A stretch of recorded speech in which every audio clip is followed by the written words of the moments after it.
bonjour. Permettez-moi tout d'abord d'aborder le thème de cette session qui est l'aéroport du futur ou le futur du voyage aérien.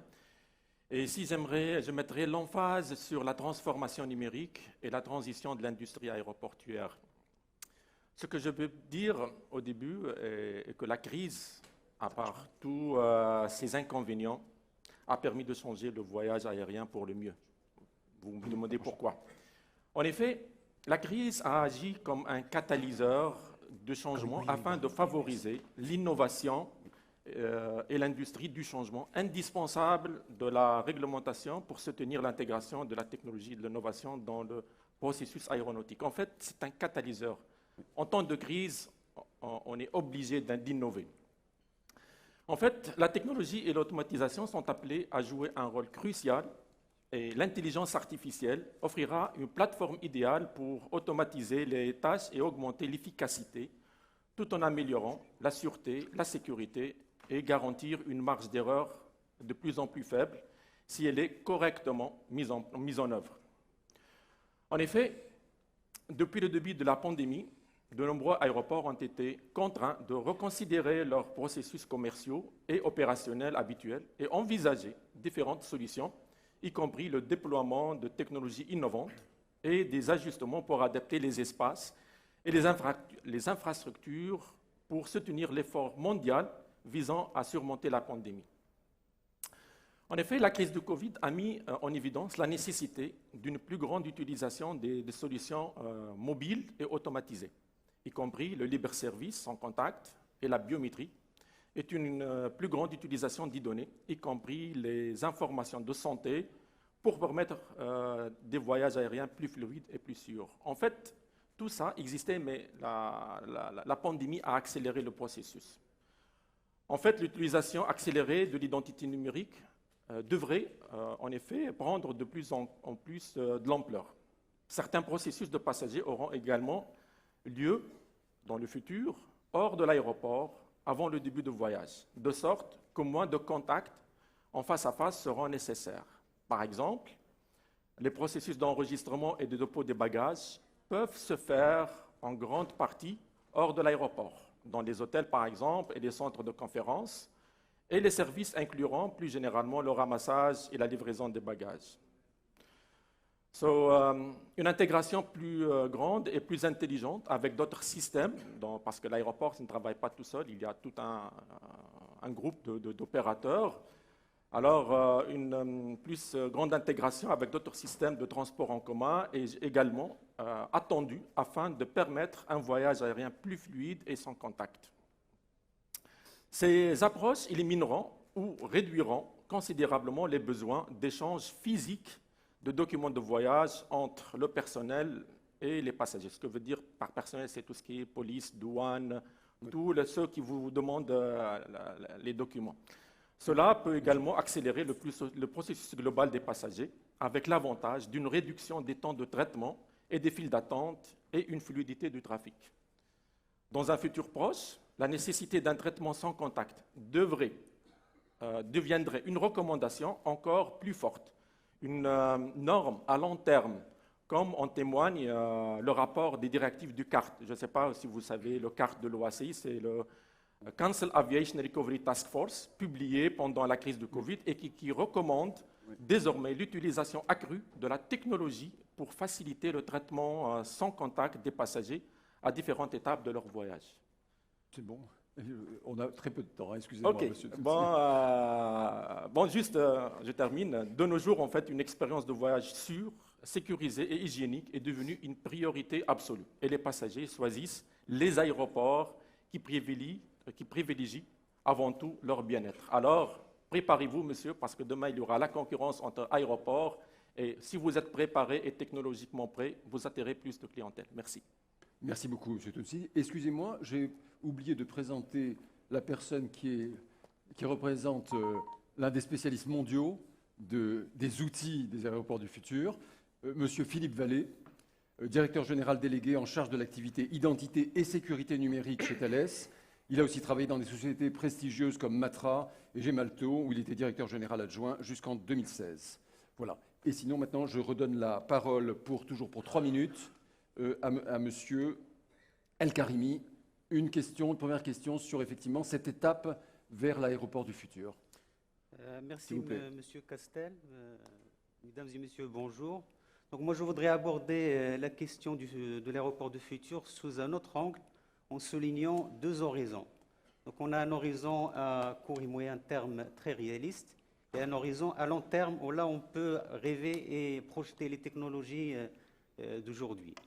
Donc à court et moyen terme, l'aéroport du futur, donc c'est un aéroport où le passager peut effectuer l'ensemble des sous-opérations de manière automatique et sans contact. Donc il y a beaucoup de technologies extrêmement connectées et évidemment toute la partie intelligence artificielle et reconnaissance faciale, donc qui permettrait à un passager donc de générer un identifiant unique, l'identité numérique qui lui permettra d'effectuer l'ensemble de ces opérations. Et autour de ça, on peut bâtir un certain nombre de services personnalisés qui peuvent être spécifiques à chaque passager, étant donné qu'il peut être reconnu de manière automatique grâce à l'identité numérique. Un horizon un peu plus lointain, où là on peut rêver, donc à la lumière de l'évolution des technologies, notamment le big data, l'intelligence artificielle et la reconnaissance faciale. Donc on peut imaginer un aéroport où le passager peut effectuer son voyage de manière complètement automatique. Donc on aura besoin de contrôle uniquement quand les systèmes détectent un suspect. Autrement, donc toutes les formalités sont complètement automatisées. C'est quelque chose qui est technologiquement possible, mais évidemment, il y a beaucoup de défis par rapport à ça. Donc c'est toute la partie réglementation qui, elle a sa vitesse qui n'est pas du tout cohérente avec la vitesse de la digitalisation. Voilà. Merci. Merci beaucoup, Monsieur El Karimi. Let's switch to Mr. Ismail Polat. So what is your vision? And you are already handling one of the largest airports in Europe and Mediterranean Sea. Oh, thank you very much. First, again, as Istanbul Airport, we'd like to thank all the support that we received in the last 10 days due to the earthquake tragedy we had in the southern Turkey. And I was there myself last week. It also showed the importance of airports, not in just our regular day life, but also in this time of very hard time of disasters where the airport infrastructure becomes extremely important and crucial. So we need to look at this point also. But the seamless journey, it's an interesting concept for passenger point of view, because as airports or airlines, we talk a lot of number of passengers, how many passengers we handle during the year, during the week, during the day, during the peak time. But still, aviation is very individual experience for the passenger itself. So we have to look in the passenger point of view for this journey. What passenger wants is a highly predictable journey from his home to his destination and vice versa.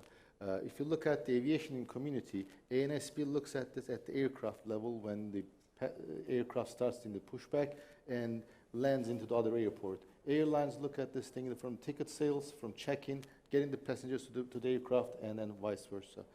And airports, we look at this once the passenger arrives to our airport, and then they take off from our airport. But the journey to make it seamless, it has to start from his home, from his actual destination, all the way to his or her destination. There are numerous technologies currently available to make this thing enabled, but there are other obstacles. Its main obstacles are security, unifying the systems among countries, sometimes among the agencies in the country itself, and also the airlines. So all these resources needs to get together and align into this direction. This is why digitalization is important to bring this technology, but the transformation, we believe it's more important to enable this technology to connect all the puzzles pieces together. So I think that is the key for the seamless journey for the passenger and also for airlines and airports, I mean for the NSPs. Yeah. Thank you very much, Mr. Polat. Monsieur Vallée, qu'est-ce que la technologie peut apporter comme solution Et c'est quelque chose qui a déjà commencé depuis longtemps chez Thales, puisque rien que le système Paraf que nous avons utilisé en France a plus d'une dizaine d'années. À vous, s'il Merci. vous plaît. Bon, il y a déjà pas mal de solutions techniques qui ont été évoquées par mes trois prédécesseurs, donc je ne vais pas les rappeler, on a l'occasion d'en débattre. Je dirais, dans la mise en œuvre de ces solutions technologiques, la difficulté que l'on voit lorsqu'on travaille avec nos clients un peu partout dans le monde, c'est qu'une plateforme aéroportuaire, c'est souvent la coexistence de plusieurs entités. Vous avez les compagnies aériennes, vous avez les autorités de police, vous avez l'opérateur de l'aéroport, un certain nombre de prestataires extérieurs, le contrôle des bagages. Et la difficulté, en fait, le challenge, justement, quand on installe ces nouvelles technologies, c'est de faire cohabiter, travailler ensemble à travers une architecture commune au niveau des technologies, ces différents prestataires. Et c'est à la fois un challenge, mais aussi une opportunité. J'irai juste un petit mot par rapport à ma perspective en étant aujourd'hui chez Thales. Donc moi, je dirige effectivement une activité qui travaille sur ces technologies d'émission d'identité, donc d'identité physique ou digitale, le passeport, sa version digitale. J'ai aussi l'immense opportunité de travailler dans une compagnie qui est beaucoup plus globale que ça. Et je dirais, par rapport à la vision du futur qui a été exposée à quelques... Si on se met à rêver, on pourrait effectivement interconnecter les systèmes et, par exemple, connecter les données qui viennent du trafic aérien pour savoir le nombre d'avions qui sera effectivement à l'heure, ceux qui seront en avance, ceux qui seront en retard, pour prévoir à l'avance les flux, les diriger correctement à l'intérieur de l'aéroport et éventuellement proposer cette expérience passager. Je dirais, in fine, le compromis sur lequel on travaille en permanence, c'est le bon équilibre entre la convivialité et la sécurité. Dans un aéroport, la sécurité n'est absolument pas est un point très très important. On ne peut pas se compromettre sur la sécurité.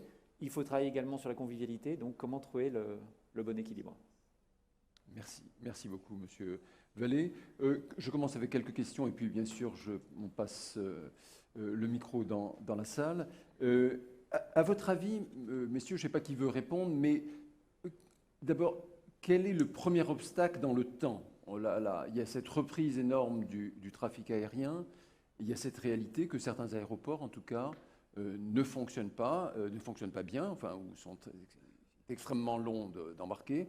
Et même, je crois, les passagers, on le voit nous tous, je crois, tout le monde prend l'avion ici, évitent certains aéroports tellement la situation est difficile. Donc, quelle est, à votre avis, la réalité, là, d'ici 1 ou 2 ans, les premiers obstacles pour améliorer la situation?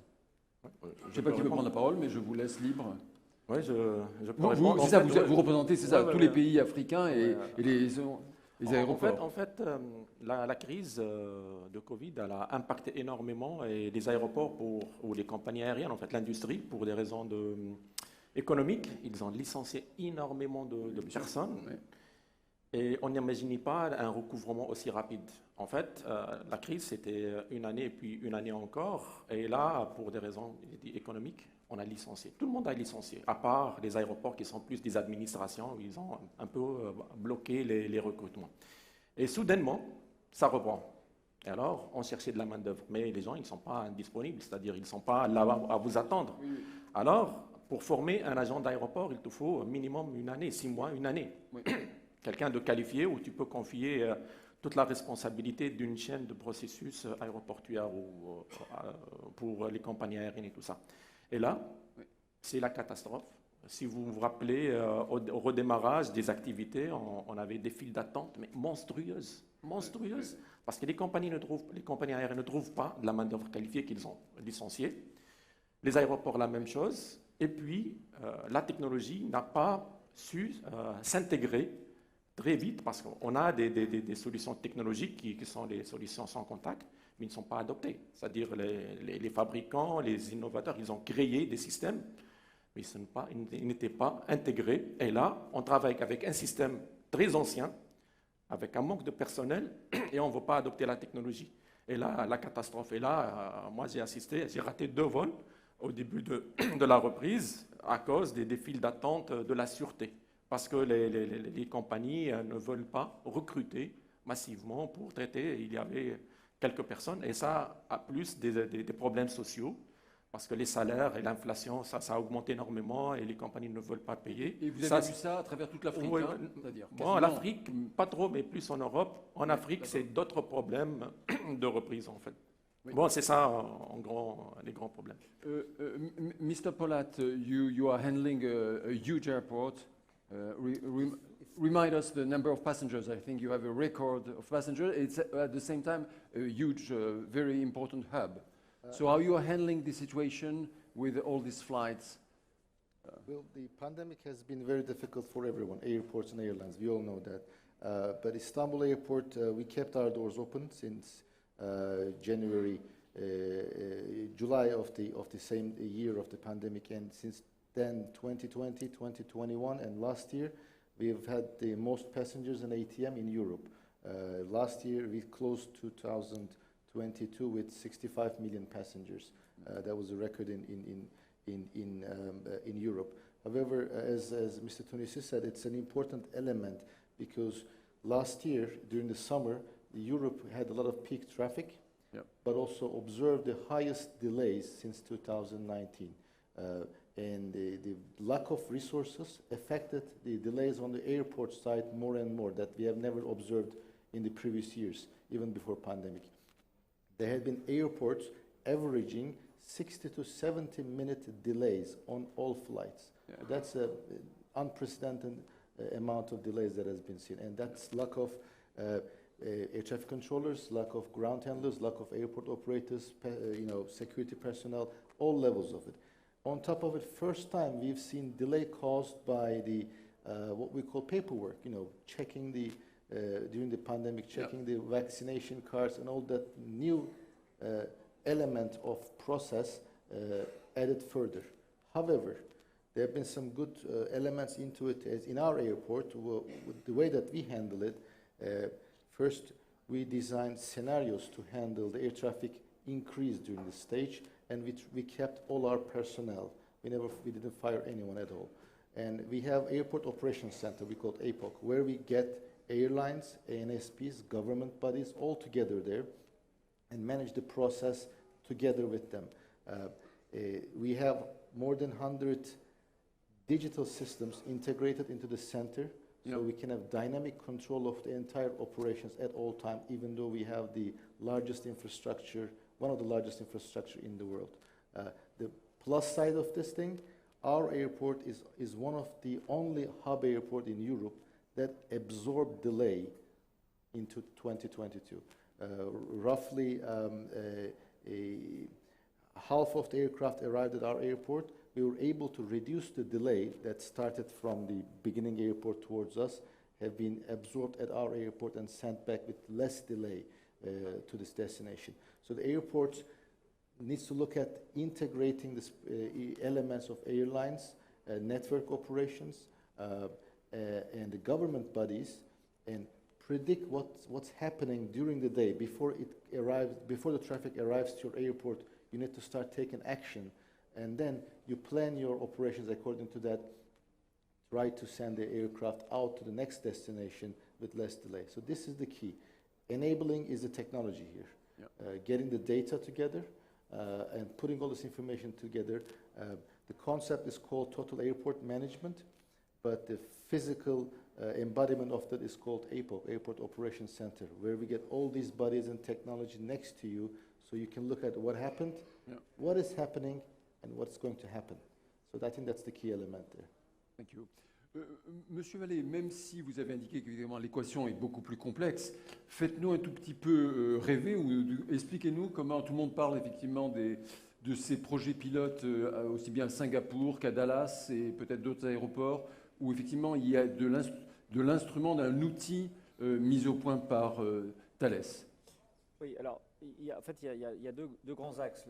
Celui que vous évoquez, qui est en fait un axe qui est très orienté expérience passager, donc c'est généralement quelque chose qui est pris en charge par la compagnie aérienne. Oui. C'est la création en fait d'une carte d'embarquement. Au moment de la création de la carte d'embarquement, c'est la possibilité en fait de créer un jeton électronique qui est une image de votre visage. Cet enrôlement se fait sur le smartphone, au moment de la création de la carte d'embarquement. Et grâce à l'identification biométrique, on a parlé de la biométrie, cette identification vous permet d'accéder facilement au dépôt du bagage, d'accéder éventuellement au salon et bien sûr d'embarquer dans l'avion. Des tests aujourd'hui nous permettent de penser, nous permettent de démontrer qu'on peut gagner quasiment 30% d'efficacité en termes de temps d'embarquement dans un avion. Donc c'est extrêmement efficace. Donc je dirais ça, c'est le premier sujet. Alors c'est une biométrie responsable, comme on dit, c'est-à-dire qu'en fait ce jeton est effacé après le décollage de l'avion, mais ça permet vraiment de fluidifier l'expérience passager sur plusieurs points, le dépôt des bagages et en particulier le dépôt des bagages et l'accès à l'appareil. Vous avez une deuxième catégorie aujourd'hui qui est en fait, alors ça concerne plus les autorités de police, donc l'immigration, qui est la mise en place en fait de ces portails électroniques, ou Paraf chez ADP par exemple en région parisienne, qui visent en fait à inclure de plus en plus de documents d'identité. Au début, Paraf ne marchait que sur les passeports français, il a été étendu aux passeports européens et bientôt il va être étendu aux cartes d'identité européennes puisque la carte d'identité européenne électronique est compatible de Paraf. Donc, et on voit bien que sur ces aspects immigration, on a aujourd'hui beaucoup de débats techniques sur faut-il plus de portes ou faut-il, parce que maintenant il y a le kiosque aussi qui arrive, qui est en fait ce que vous avez en particulier aux États-Unis, qui est un kiosque qui permet de faire un certain nombre de formalités avant de vous présenter devant l'officier d'immigration. Et donc vous éditez un ticket qui va permettre de vérifier un certain nombre de choses, donc c'est le fameux entrée-sortie, donc c'est l'ESTA américain. Oui. Les Européens travaillent sur un ESTA européen qui permet également de fluidifier, le contrôle. Donc en fait, alors pour l'instant, ce que nous n'avons pas encore, c'est une solution qui combine les deux.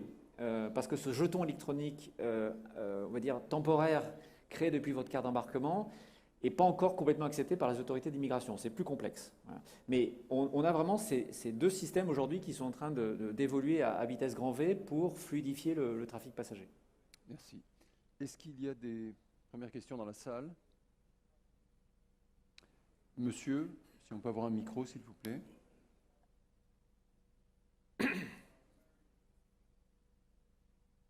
Est-ce que c'est possible? Sinon, Oui, mais je crois pour les retransmissions, c'est important. Il y a des micros là-bas, en fait, sur le côté. Sinon, pendant qu'on a... Merci beaucoup, mademoiselle. Est-ce que ça marche? Oui, ça marche, très bien. Allez-y. Mesdames, Messieurs, bonjour. Oui. Merci pour cette belle organisation. Allez directement à la question, oui, merci.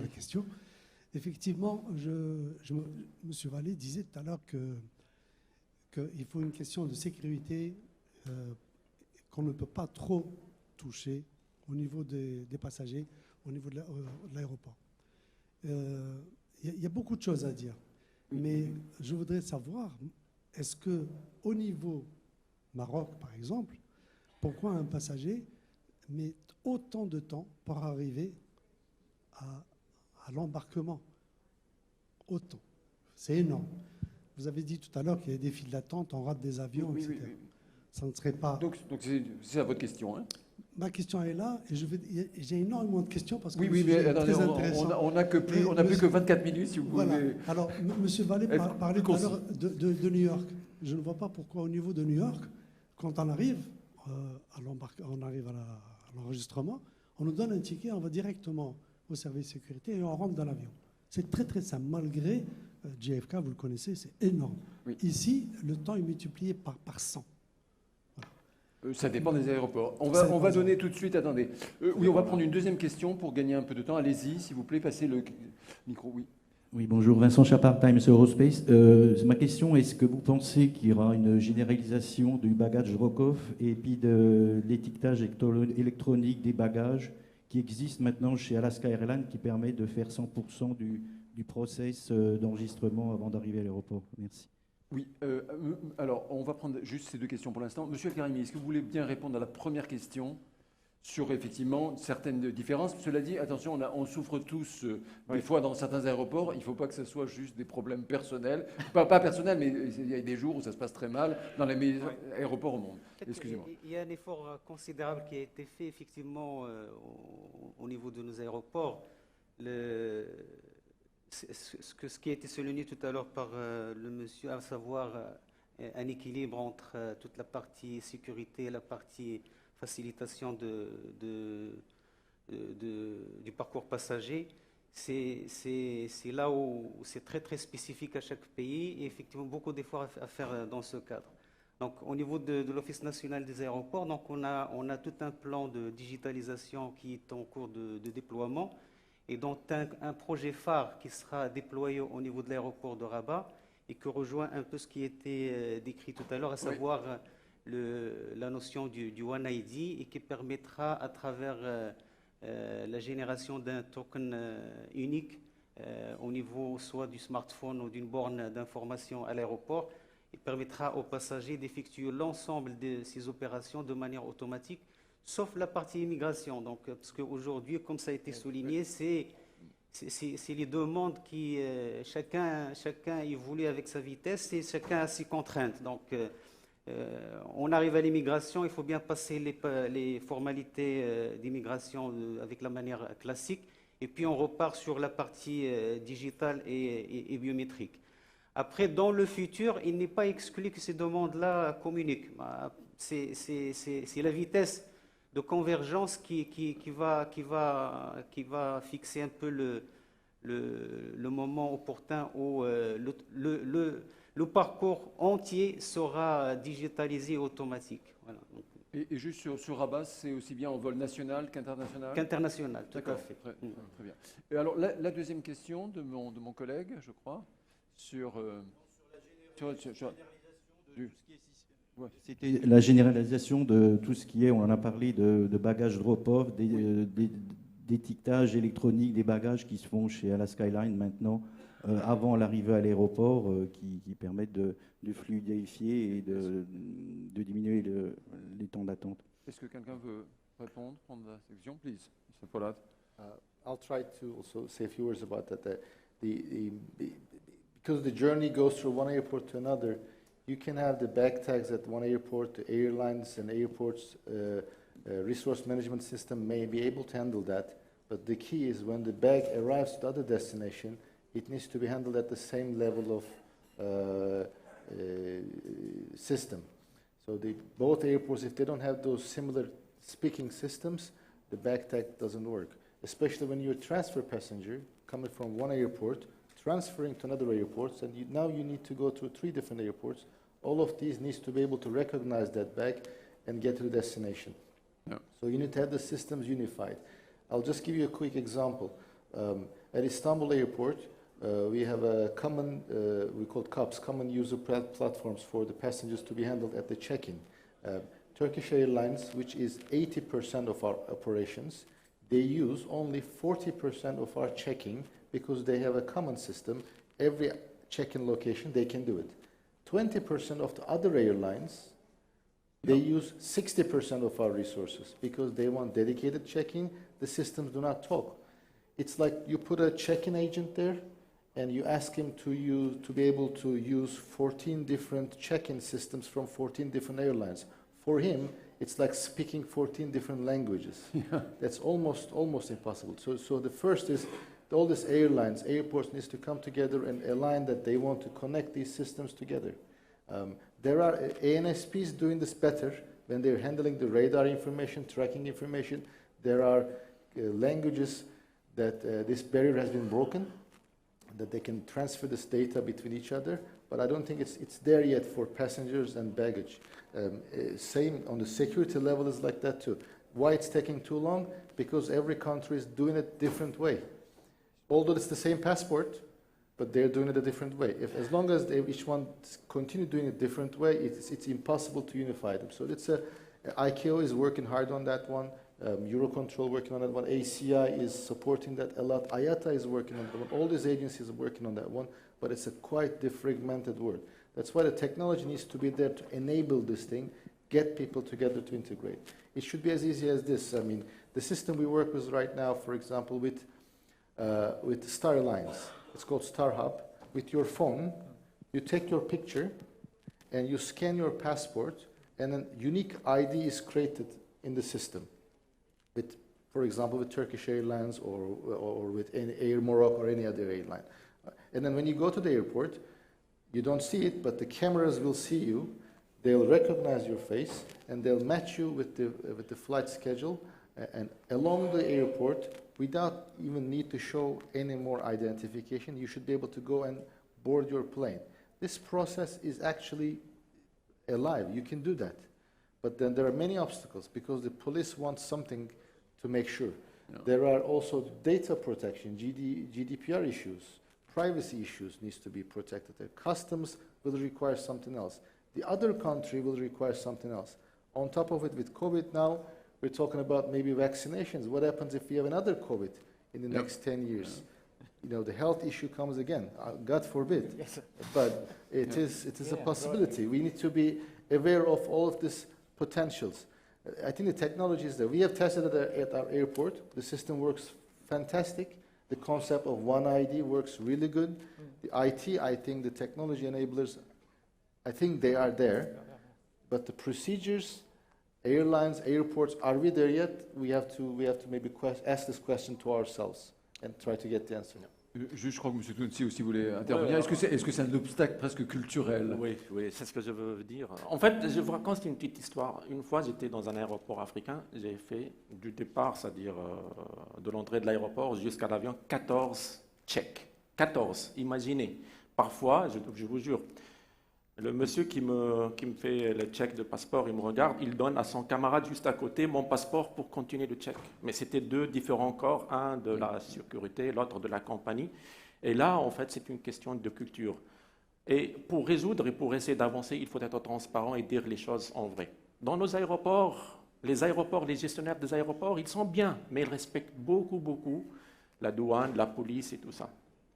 Tu as un aéroport où il y a 60 comptoirs pour le passeport, mais il y a seulement 5 policiers. Vous pouvez pas. L'aéroport donne de l'effectif. Mais la technologie, mais parfois nos partenaires, et entre parenthèses les autorités, on ne peut pas les obliger de le faire. On ne peut pas. Alors, s'ils mettent 5 policiers pour les passeports, tu auras 500 mètres de file d'attente, et personne ne peut leur dire quoi que ce soit. Et la réalité, comme a dit le monsieur, aux États-Unis, il n'y a pas de procédure pour quitter le territoire. Il n'y a pas de tampon. Chez nous, il y a la police, il y a la sûreté, il y a la douane. Tu dois obliger. Ils mettent 2 personnes, tu dois attendre 1 heure. Ils mettent 5 personnes, tu attends 10 minutes. Et c'est ça, la première question, c'est une question de culture. Si on se met d'accord pour mettre les ressources et travailler sur le même système. C'est-à-dire, les systèmes existent, la technologie existe, les données qui sont chez la compagnie, chez l'aéroport, les policiers de données peuvent l'avoir. Mais eux, ils disent non, nous, on travaille en cercle clos, on a notre système et on a notre méthode de gestion et on s'en fiche des autres. Et ça crée des problèmes partout en Afrique. C'est culturel. En Afrique et ailleurs. Oui, et ailleurs. En fait, nous, on est dans un monde où on veut faire du service aux passagers. Parfois, nos partenaires, ils oublient tout ça. Ils travaillent dans un vase clos. Ils disent, c'est la sûreté, ne touchez pas. Ce n'est pas votre histoire, c'est notre histoire. Alors, on fait comme on veut. Et c'est une réalité. S'il vous plaît, merci beaucoup. Oui, ça marche? Non, ça ne marche pas? Oui. Bonjour. J'ai entendu. Allô? Oui, bonjour, Abdel Jaïdi, CEO APG Maroc. J'ai une question, c'est un point noir dans le parcours du passager, à savoir quand il y a des changements de porte. D'accord? Et souvent, il y a quelques compagnies aériennes qui sont outillées pour, donc on reçoit un SMS sur son téléphone, et d'autres non. Est-ce que ça ne serait pas mieux plutôt que ça soit centralisé au niveau de l'aéroport qui puisse gérer cela? Maintenant, comment peut-il collecter les données des passagers? Donc je pense que c'est là où ça risque de poser. Techniquement, c'est faisable. Après, c'est la protection des données, tout ce qu'on n'en sait rien. Un deuxième point assez rapide, c'est que, comment dire? Oui, pour l'eau, justement, les liquides, l'Angleterre est en train justement d'abandonner. On va poser la question. Est-ce que ça va être la fin? Oui. Oui. Est-ce que justement ça va être la fin, ça va être uniformisé, parce que ça reste aussi un point extrêmement noir. Ouais. Les liquides, ça bloque toujours les fils, ça pose des problèmes. Ouais. Et voilà. Merci. Okay. Une deuxième question, s'il y en a, je ne vois pas avec les éclairages. Sinon, do you want to answer? Yes, this one on the. Maybe the first part of it, sending SMS messages for the passenger. In the last minute changes at the airport, that's a very good idea. We are doing that at Istanbul Airport also. But the problem, in transfer passenger coming from another country, his phone may not be able to utilize that SMS service yet. So, and then some people, they don't want to get roaming charges and things like that. This happens, and we got a lot of feedback from the passengers. We try to provide that in our airport, for example. We provide free internet for our passengers, so they can get this kind of e-messages in the delays. And we have an application which I think works very fine for the airport. The passenger can write his plane number or this destination, and automatically will receive all the information, boarding, starting, change of the gates, and things like that. But before you get to the passenger, you need to figure out on the back end. In our APOC center, when the aircraft gets delayed, and we know that there's going to be another aircraft, and with many transfer passengers, our system designed to park those aircraft as close as possible, so transfer time is minimum. We try to put this algorithm into our system so it automatically does for the benefit of the passenger. So you have to still make sure that on the system you're enabling that. And at the end, there are different methods that you can send messages to the passengers, but you need to consider all of these elements. Can they really answer their phone? Can they have roaming? Is it enabled? Yes, we assume that everyone has a cell phone, but not everyone opens that roaming at every destination. It becomes a problem then. So we have to, one solution could be free internet, providing that internet, and then the passenger as soon as, and we even talk with airlines, can we connect to your internet service at the airplane? So once the passenger is out at this boarding gate, his internet service connectivity continues at the airport, so he can get these messages. That's an area to explore, for example. Moi, j'ai une question, effectivement, quand on parle de ces problématiques, vous soulignez de bons exemples des fois aux États-Unis, où il y a des fois des queues dramatiques, mais est-ce qu'on ne risque pas dans les années à venir d'avoir un système à deux vitesses, comme on le voit aux États-Unis, c'est-à-dire les gens qui sont sur ces programmes spéciaux comme Global Entry ou Pre-Check, où on paye d'ailleurs en plus, on paye une centaine de dollars, je crois. Et effectivement, donc, il y a des passagers qui sont dans le système, les frequent flyers, tout ça, qui passent, et puis la grande majorité, c'est que interminable. Est-ce que vous ne craignez pas qu'effectivement, il y ait ces points de dissymétrie dans les mêmes aéroports? There are, as I give the example, we do it with Star Alliance, it's called Star Hub, where you can use your own phone to update your information. Already, huh? Already, you can do that. And there are, we tested in December, yeah. And it works fine, and we plan to use it on domestic flights starting maybe March or April or March time frame fully. There are 4 airports in Europe for certain destinations are already doing this. But they have the benefit of being European Union, so they have this connectivity inside. The domestic we will start this year. It's going to be easy, but still we haven't solved the issue on the international side. Although you can put the passport, current regulation in Turkey requires that the passport officer needs to physically examine the passport.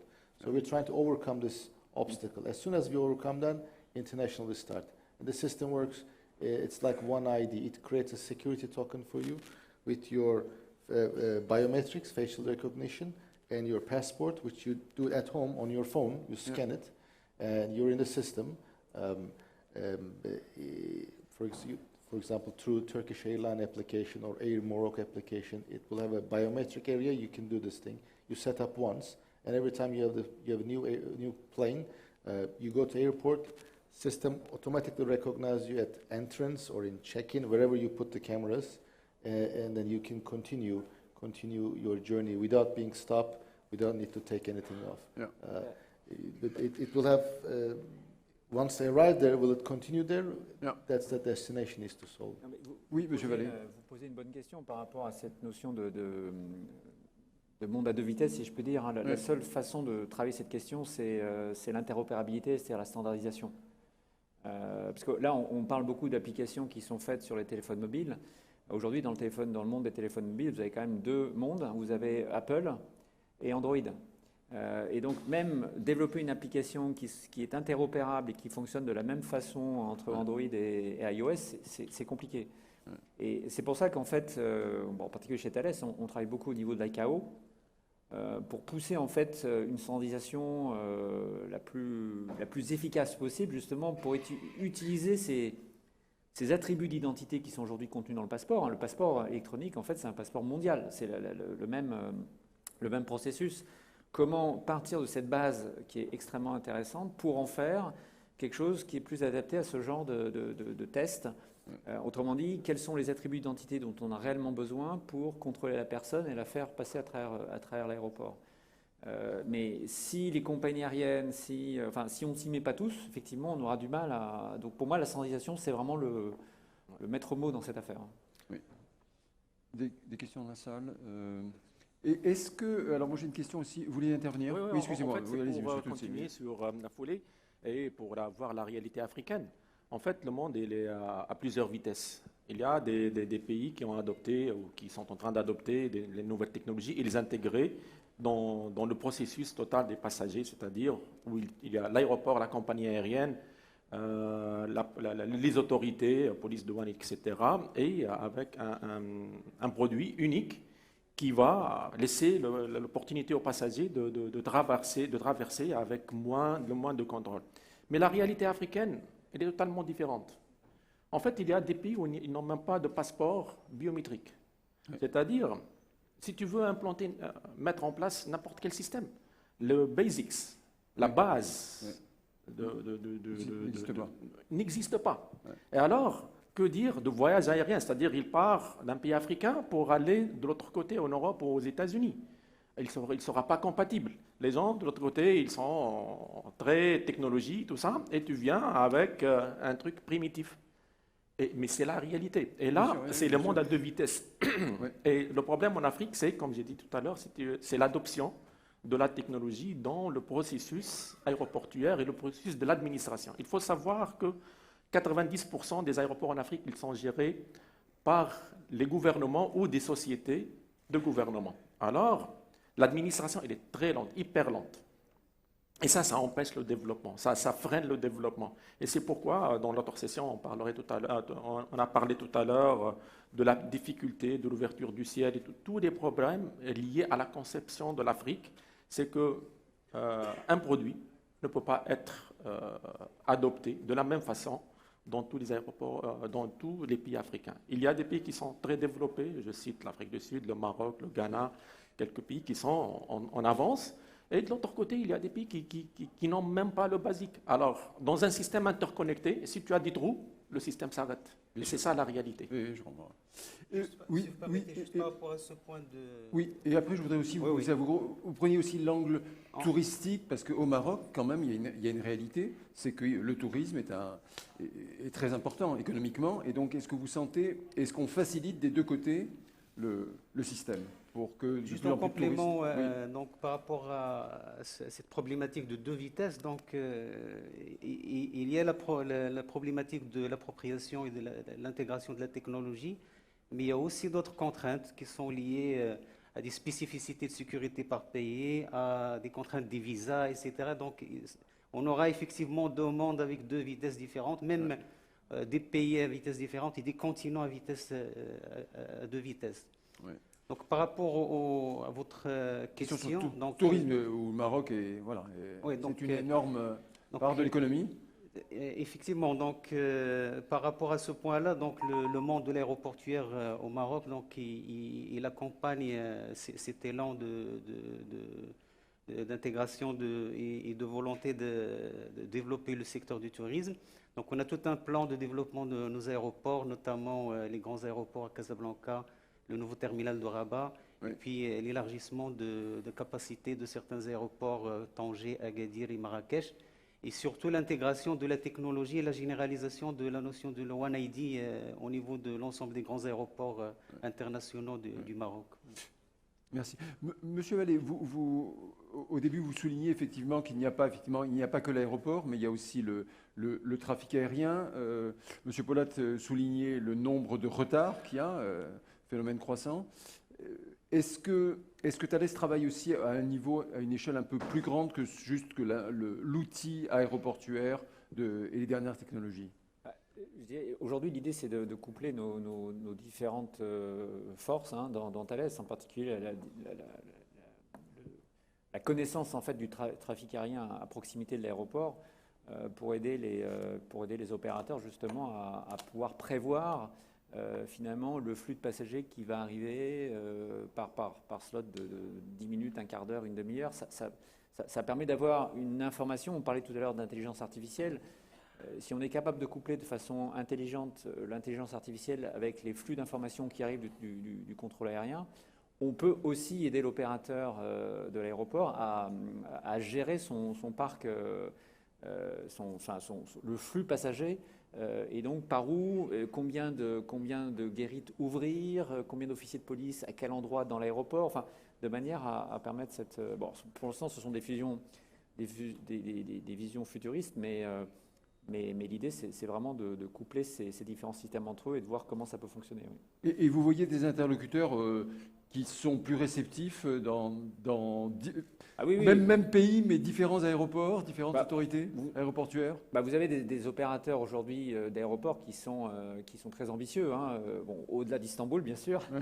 Vous avez les opérateurs d'aéroports au Moyen-Orient, en Asie du Sud-Est. Hein. Je pense à un opérateur comme Changi, qui sont très à la pointe en fait sur ce genre de choses et qui travaillent sur des choses qui sont très futuristes, mais qui pourraient être mises en œuvre assez rapidement, sous 1 à 2 années en fait, hein, dans les premières étapes. Donc justement pour arriver à utiliser cette notion de biométrie pour, en particulier nationaux, de ne plus avoir de contrôle du tout. C'est-à-dire de passer à travers un double contrôle biométrique, l'iris et le visage, de permettre à leurs nationaux de passer directement de façon sans qu'aucune porte ne soit fermée.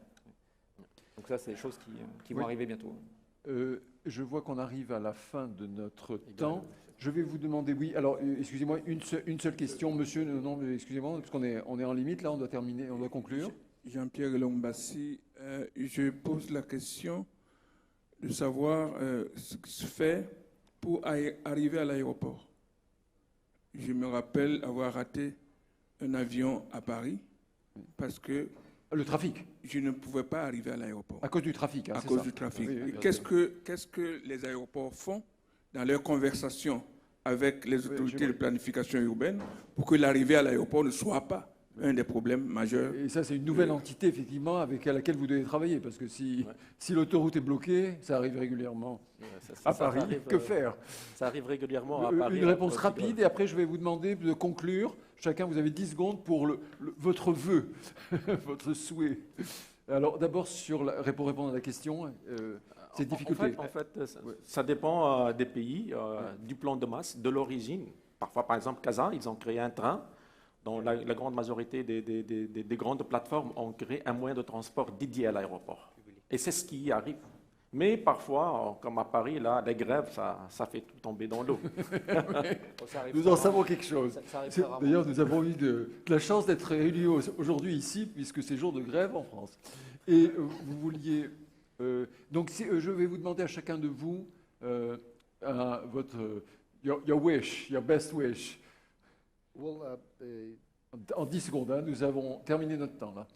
Okay, well, I think the most important thing during the COVID, we saw that entire aviation is coming together, and this needs to continue on this transformation strategy under multimodality of transportation. This is going to make the connectivity better for passengers, for everyone.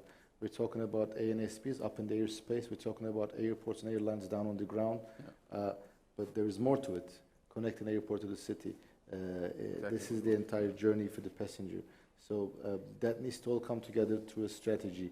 And each one will have unique challenges and opportunities. Needs to be addressed as a big strategy overall, I think. Monsieur Karimi, votre vœu le plus cher. Mon vœu le plus cher, c'est que la technologie et le digital soient le lieu de retrouvailles de la partie sécurité et la partie gestion aéroportuaire pour une meilleure expérience aéroportuaire passager. Merci. Ouais. Monsieur. Merci. En fait, pour moi, fermez vos yeux, imaginez-vous en 2050. Alors, vous allez prendre l'avion, directement vous prenez vos bagages, la première station de train ou quelque chose, et vous serez de l'autre côté du continent. En fait, tout ça pour le passager, Toute la technologie doit être transparente. Tous nos problèmes à nous, compagnie aérienne, aéroport, autorité, doivent être transparents. Le passager doit être heureux de faire son voyage. Et ça, c'est mon souhait pour le futur. Merci beaucoup. Monsieur Vallée, votre vœu, Oui, comme passager, mais surtout comme oui, mais surtout comme responsable de Thales. comme industriel. Hein, j'ai parlé de la standardisation. Moi, mon vœu le plus cher, c'est qu'on puisse casser tous ces silos et pouvoir mettre tous les acteurs ensemble à travers ces standards de manière à ce qu'on puisse créer cette interopérabilité. C'est vraiment le point clé. Donc voilà, c'est d'avoir plus d'efforts consentis par les acteurs au niveau du standard.